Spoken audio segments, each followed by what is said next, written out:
Bonjour à toutes et à tous, chers auditeurs et fidèles lectrices et lecteurs de Corbeau News Centrafrique. Je suis Gisèle Moloma et c'est toujours un plaisir de vous retrouver pour décrypter l'actualité brûlante de notre pays. Pour cette discussion essentielle, je suis accompagnée de mon cher collègue Anselme Mebata. Bonjour Anselme.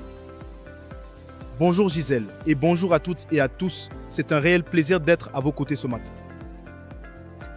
Anselme, alors, qu'est-ce qui fait grincer des dents dans les couloirs de l'éducation nationale aujourd'hui? Quelle est la nouvelle qui nous interpelle? Gisèle, nous allons nous pencher sur un véritable scandale, une situation qui ébranle la communauté éducative.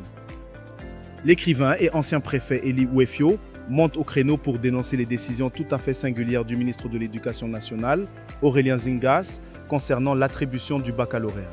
C'est un plaidoyer pour la justice, ou plutôt contre l'injustice, des élèves sinistrés du lycée Barthélemy Boganda. Ah, un plaidoyer pour la justice, ou plutôt un cri d'alarme devant l'absurdité de certaines décisions.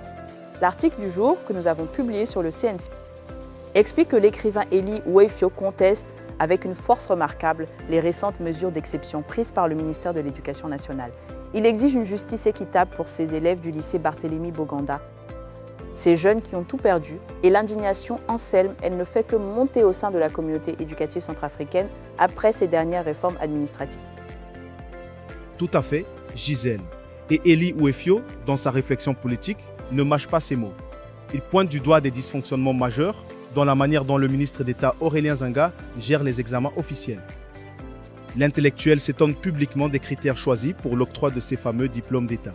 Des choix ministériels qui, et c'est le point crucial, lèsent ouvertement les véritables apprenants. On se demande bien quels sont les critères, n'est-ce pas? Sûrement pas le mérite. Lésant les véritables apprenants, Anselme, c'est un euphémisme. Au cœur de cette tempête, il y a cette décision ministérielle qui attribue d'office le baccalauréat à titre exceptionnel à, tenez-vous bien, d'anciens fonctionnaires du pays. Des anciens fonctionnaires.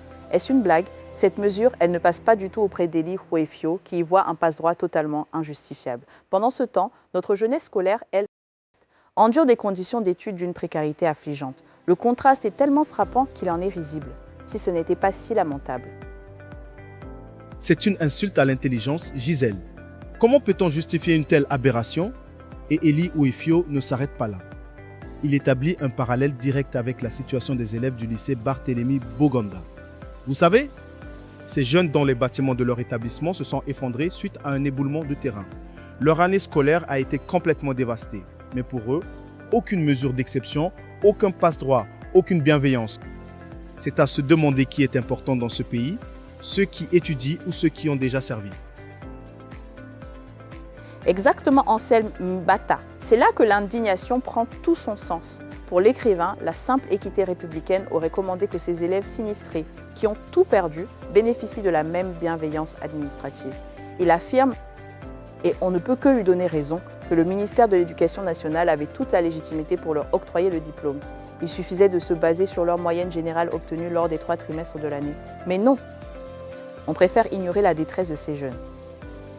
Ce refus de soutenir des lycéens victimes d'une catastrophe, Gisèle, cela s'inscrit, selon les écrits d'Eli Ouefio, dans une déconfiture complète d'un système éducatif.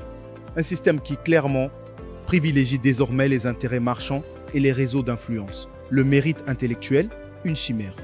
Les examens perdent toute leur valeur académique quand des décisions d'exception continuent de s'accumuler, toujours en faveur d'intérêts particuliers.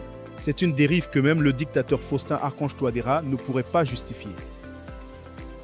C'est le mot juste, Anselme, une dérive. Et pendant ce temps, les parents d'élèves, eux, assistent, impuissants, à ce traitement inégalitaire de leurs enfants au sein des ministères de la capitale. Ils voient leurs espoirs s'envoler, leurs efforts réduits à néant par des décisions arbitraires et scandaleuses.